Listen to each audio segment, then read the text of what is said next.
भारत वंदे धेनु मातरम। मित्रों, रावण, हाँ मित्रों, रावण उस अधर्म और अनीति का प्रतीक है जिसने अपने शासनकाल में पूरे विश्व में, पूरे त्रिलोकी में कोहराम मचाया था। और उसने अपनी सत्ता को बनाए रखने के लिए जब राक्षस कालनेमी को हनुमान जी का रास्ता अवरुद्ध करने के लिए भेजा था, तो हनुमान जी स्वयं उस कालनेमी को पहचान नहीं पाए। सोचो मित्रों, जो साक्षात शिव का अवतार थे, जो बल बुद्धि विद्या में अतुलनीय, उनके समान कोई दूसरा नहीं है, वो उस कालनेमी को नहीं पहचान पाते।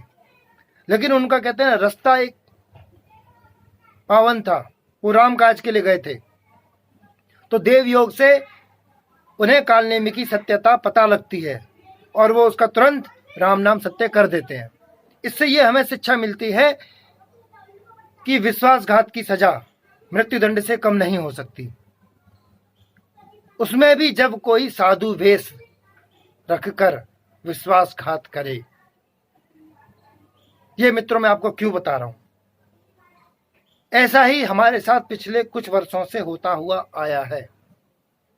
आप अगर पीछे से थोड़ा जानने की कोशिश करेंगे तो जब अंग्रेजों का शासन था, एक तरीके से वो रावण राज, जो अंग्रेजों का शासक था इस देश में, तो उन्होंने कई ऐसे हिंदूवादी, कालनेमी की तरह ऐसे हिंदूवादी संगठन, ऐसे हिंदूवादी लोगों को खड़ा किया जो क्रियाकलाप और व्यवहार में तो हिंदू नजर आते थे।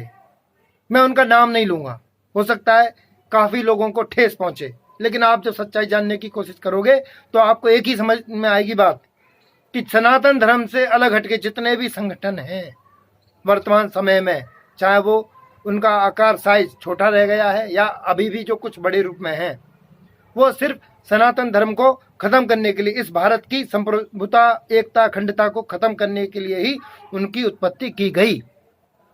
क्योंकि सच्चाई ये है कि सनातन धर्म में कभी कोई कुरीति या कमी थी ही नहीं। कहते हैं ना, जब किसी को अपना वास्तविक ज्ञान नहीं होता तो कोई भी उसके साथ शोषण कर सकता है। यही हम लोगों के साथ हुआ। उस समय संचार के माध्यम भी इतने ज्यादा नहीं थे, तो कुछ एक लोगों को इतनी हाइप दी गई, इतना बड़ा बनाया गया, वो जो बोलने लगे वो सही होने लगा, लोगों को लगा यही सही है। कोई सती प्रथा को दूर करने के लिए आया, कोई समाज में बराबरी का स्थान दिलाने के लिए आया, कोई छुआछूत मिटाने के बहाने से आया। समझ रहे हो ना मित्रों, हमारे सनातन धर्म में छुआछूत कभी थी ही नहीं।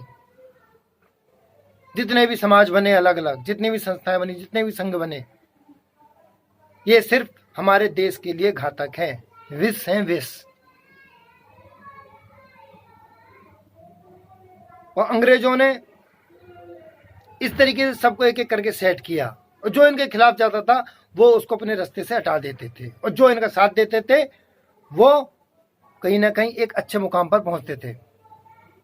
उनको विदेशों में जय जयकार मिलती थी, उनका नाम होता था, और उनका नाम आज भी लोग उसी सम्मान से लेते हैं। लेकिन कहते हैं ना, सुधार की आवश्यकता वहां होती है जहां कोई कमी हो। मैंने कहा ना, सनातन धर्म में कभी कोई कमी थी ही नहीं। क्यों? वो सनातन है, वो प्राकृतिक है, और जो संगठन बनाए जाते हैं उनका मिटना तय है, क्योंकि प्रकृति का नियम है, जो पैदा होता है उसे मानना पड़ता है। तो आज भी इस देश में सैकड़ों संगठन ऐसे हैं जो देखने में तो हिंदूवादी लगते हैं, ये सही मायने में ये कालनेमी है। हमारे सनातन धर्म में हमारे देवी देवता जितने, वो सारे शस्त्रों से, शास्त्रों से सुसज्जित हैं। आज हमें हमारे शस्त्रों से दूर किया गया है एक षड्यंत्र के तहत।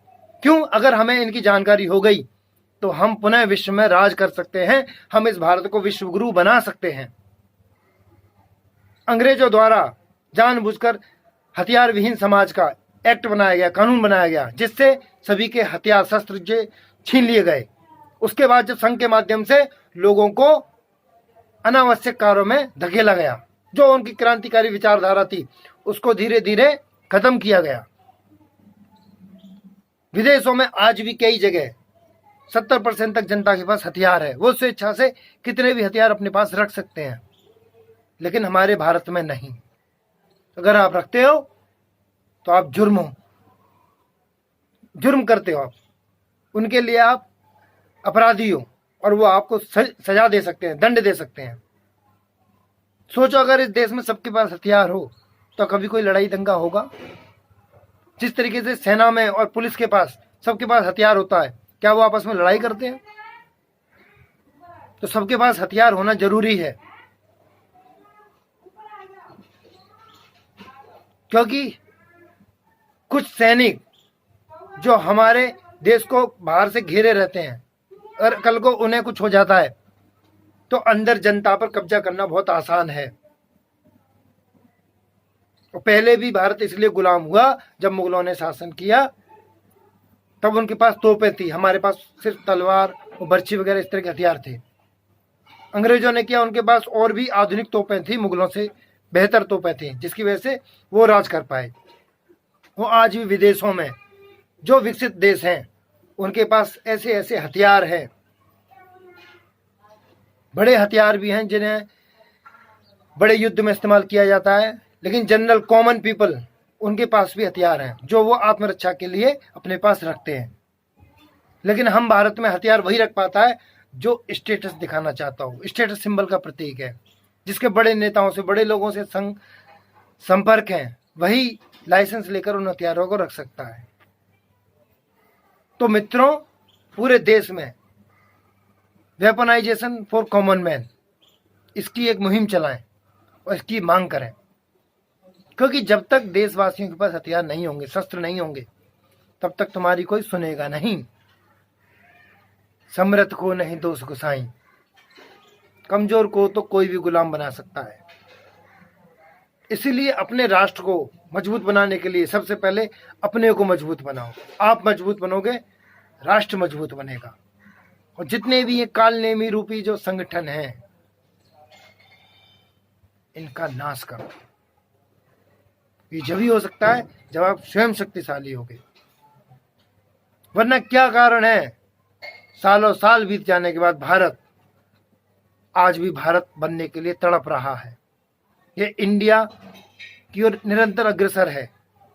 इंडिया मतलब रावण राज, जहां पाप, अनाचार, अनीति, अधर्म। भारत मतलब राम राज। अब मैं यहां पर छोड़ता हूं, आप क्या चाहते हो, राम राज या रावण राज? भारत माता की जय।